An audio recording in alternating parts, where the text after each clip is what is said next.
Okay, so this is a video of the stack that I put on my lawnmower. It's a Briggs & Stratton 4.5 horsepower. I found all the parts for this at Bracken's, and in a second I'll show you me starting it up.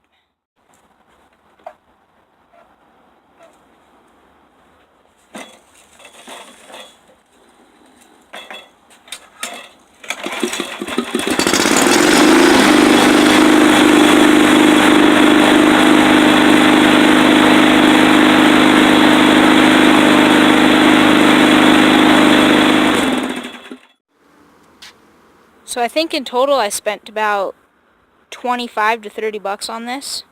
It's a pretty nifty little project.